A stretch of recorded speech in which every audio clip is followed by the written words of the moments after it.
Hello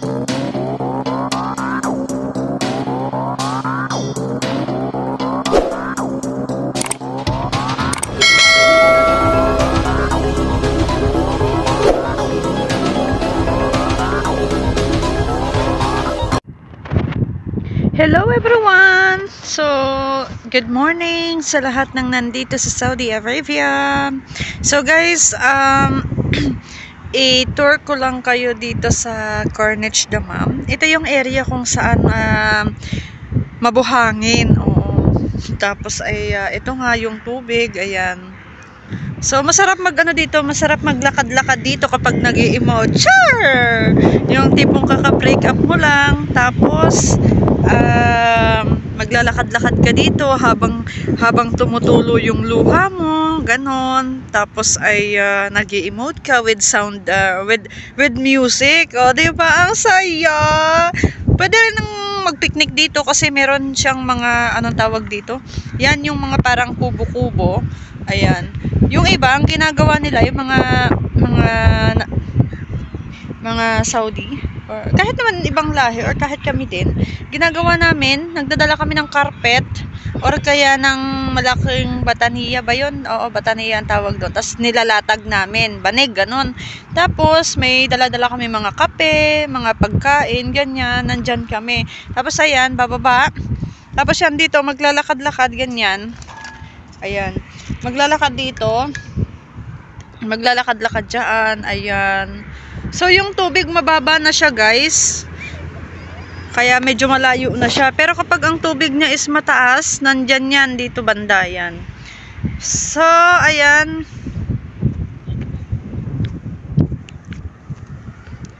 Ayan, guys. O, panoorin nyo lang. Ayan. Tapos pala, guys, dito, ayan, mahaba yan siya. So, itong Corniche Dammam ay napakalawak, guys, no? Paikot yan. Hanggang dun sa dulo yan, guys. Tapos, depende kung anong area yung gusto ninyo. Kasi merong area ng Corniche na, anong tawag dito? Yung kagaya nito na mga sand. Yan. Ay, nakakaloka yung French. Nahanap daw na kutsilyo. Huwag ka magulo dyan, nagbablog ako. Ayun. So, kasama ko yung friend ko dito, yung husband niya, at saka itong baby nila. So, syempre, itong friend ko ay jaunties. Kailangan niyang maglakad-lakad talaga para, diba? Para hindi siya mamanas, guys. So, pumunta kami dito. So, makikita ninyo yung area na yun, guys. Ano siya ang tawag dito? Hindi ko alam kung ano yan actually. Pero itong side na to, yung gilid, highway siya. Tabi siya ng highway, no? Tapos yung mga kubo-kubo, ayan. Lahat yan, guys, is free. So, kapag gusto nyong mag-relax, ganyan, mag-emote, ayan, free yan, wala yung bayad. So, kukuha lang kayo ng bakante, pipili kayo kung saan yung bakante, tapos, maglatag lang kayo ng mga banig-banig, ganon. Tapos, ano pang tawag doon? Ayun nga, mga banig, tapos magdala-dala lang kayo ng mga kakainin ninyo, yung kunwari, mga snacks, mga soft drinks, mga kape. Pero since ngayon ay taglamig na, ang the best na inumin talaga dito, sa side na ito, ang the best, ayan, nabubulol na ang inyong host. Ang the best na ibaunin ninyo since taglamig ngayon dito sa Saudi Arabia ay kape. O kaya gawa, ayan.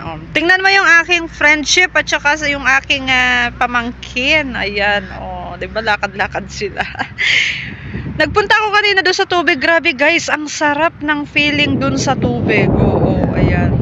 Naglakad-lakad ako doon sa gilid kanina, tapos nagtampisaw. Ayan, alam nyo naman pag walang jowa. Nag-i-imagine ako na sana naglalakad ako dito sa tabi ng dagat, tapos may ka-holding hands ako. Yung mga ganon. Tapos, guys, yung nagkukwentuhan kayo dyan. Itong Corniche nga, kagaya na sabi ko kanina, is malawak ito as in. So, depende doon sa area na gusto ninyong puntahan. Kasi pwede rin kayong pumunta sa, ang tawag dito? Sa area na palaruan. Oo, kasi meron ditong area ng Corniche na palaruan para sa mga bata. Ayan. may mga sasakyan doon. So itong pinuntahan namin ngayon is area for relaxation. Oo, yung para makapag-relax ka kasi dito kapag naglakad-lakad ka, ayan, with music, tapos may dala-dala kang kape. Wow! Suwabing-suwabe, guys. Ayan. And ayan nga. Ayan, malawak siya. Wala na akong masabi, guys. So, inshallah, next time, guys, ay i-front cam naman natin para naman makita ako. Ano? Ayan. Wait lang. Ayan, guys. Hello! Ayan, nakita nyo na ako. No? Nakita nyo na. Ayan. So, naglalakad-lakad ako dito.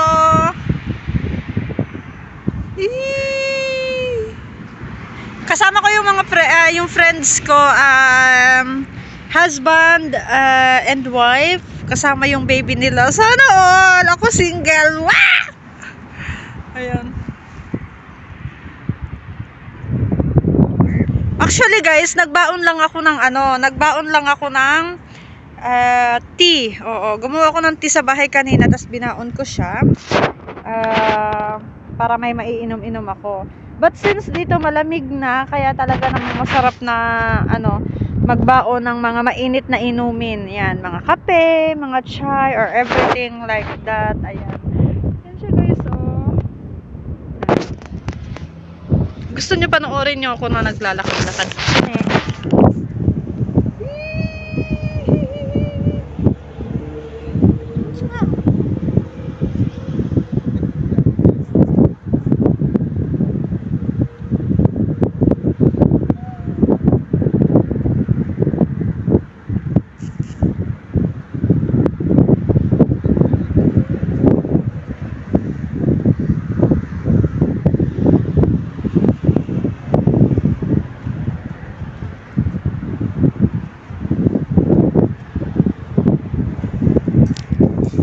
Ayan, di ba guys, ang sarap maglakad-lakad, promise. Ang sarap-sarap talaga.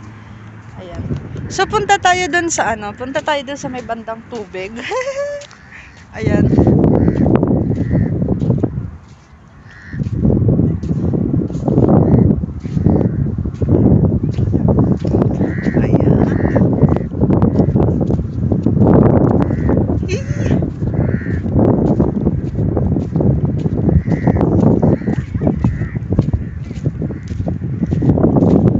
Guys, mga batuhan. Actually, yung tubig, pag mataas yan, hanggang dito yan sa dito. Tapos, kapag unti-unting bumababa yung tubig, yan. Punta tayo doon, guys. Ay! Lumulubog yung paak!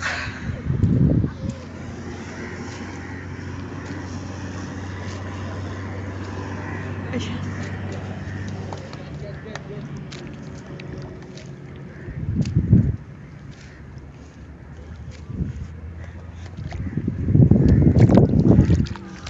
Guys, oh, tubig. Whee!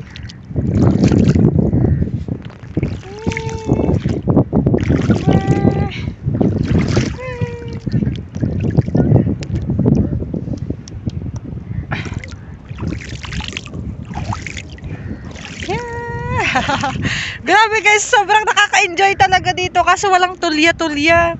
Kanina pa ako inuutosan ng friendship ko na maghanap daw ng pang-ulam. Nakakaloka nung pang-ulam kaya hahanapin ko dito, no? Ayan, oh. Diba? Ay, ang saya-saya, promise. Ako kanina pa nagtatampisaw dito, so naisipan ko lang na i-video para makita ninyo. Kasi iba-iba yung side ng Corniche na meron dito. So, depende nga sa gustong puntahan. Pero last vlog ko guys is about Corniche din. Pero yung side naman siya ng palaruan. Yung palaruan, para sa mga bata, yun. Ayun. Grabe, ang sarap ng tubig guys. Alam nyo kapag nandito kayo sa Saudi Arabia, tapos ay namimiss ninyo yung, alam nyo na, yung mga namimiss nyo yung mga tubig dagat, ganun. Kasi syempre sa Pilipinas, di ba, may mga beach, may mga punta lang kayo dito sa Corniche. Ayan. Kahit papaano ay matatanggal yung pagkamis ninyo sa sa mga ganyan. Ayan.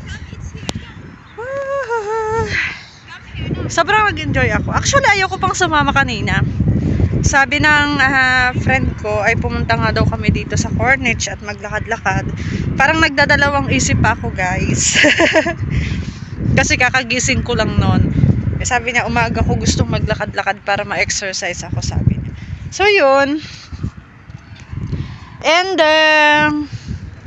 tama naman yung desisyon ko na sumama ako since, nakapag-vlog na rin ako about dito sa Corniche na seaside. Yeah!